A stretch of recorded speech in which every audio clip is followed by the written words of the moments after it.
ఆచి చికెన్ మసాలా. కొంతమంది ప్రాణం పోయాక కూడా జీవిస్తారు అంటారు. అది అక్షరాల నిజమని నిరూపించింది కేరళకు చెందిన ఒక 10 నెలల పసిపాప. కాంతి రేఖ చీకటినే చీల్చినావా, ఓ దైవదూత ఈ మరణాన్నే గెలిచినావా.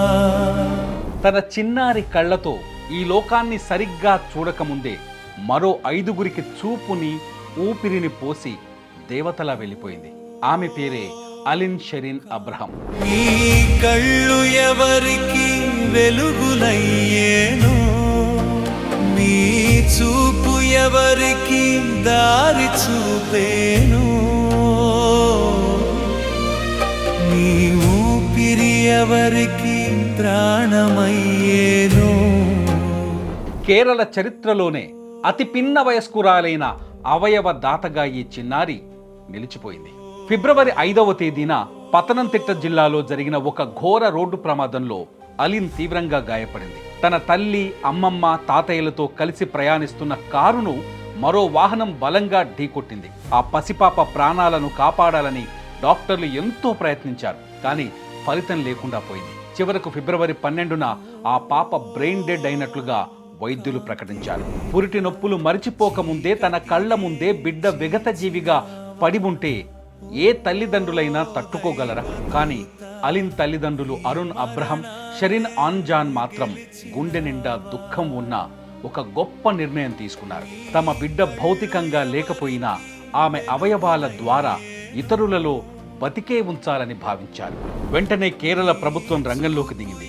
చిన్నారి లివర్, కిడ్నీలు, గుండె కవాటాలు, కళ్లను సేకరించి కొచ్చి నుంచి తిరువనంతపురం వరకు సుమారు 230 కిలోమీటర్ల దూరాన్ని కేవలం 3 గంటల 20 నిమిషాల్లోనే చేరవేసేలా గ్రీన్ కారిడార్ను ఏర్పాటు చేశారు.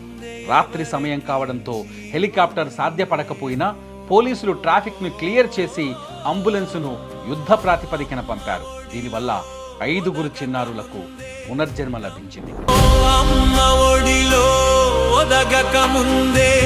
కమ్ముకొచ్చే మరణం నిన్నే, చిత్తి పాదం మోపకముందే చిరంజీవిగా మార్చెను నిన్నే.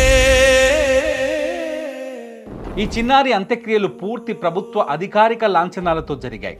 కేరళ ముఖ్యమంత్రి పినరై విజయన్ ఈ త్యాగాన్ని కొనియాడారు. మానవత్వానికి ఇది ఒక గొప్ప నిదర్శనమని ఆయన అన్నారు. అటు కమల్ హాసన్, మోహన్ లాల్ వంటి ప్రముఖులు కూడా అలిన్ తల్లిదండ్రుల ధైర్యానికి సెల్యూట్ చేశారు. కేంద్ర మంత్రి సురేష్ గోపి స్వయంగా అంత్యక్రియలకు హాజరయ్యారు. చనిపోతూ కూడా 5గురికి ప్రాణం పోసిన ఈ చిన్నారి నిజంగా ఒక దేవత. అలిన్ భౌతికంగా మన మధ్య లేకపోయినా ఆ 5గురు పిల్లల నవ్వుల్లో తను ఎప్పుడూ జీవించే ఉంటుంది. ఇలాంటి గొప్ప మనసున్న తల్లిదండ్రులకు మనం కూడా సెల్యూట్ చేద్దాం.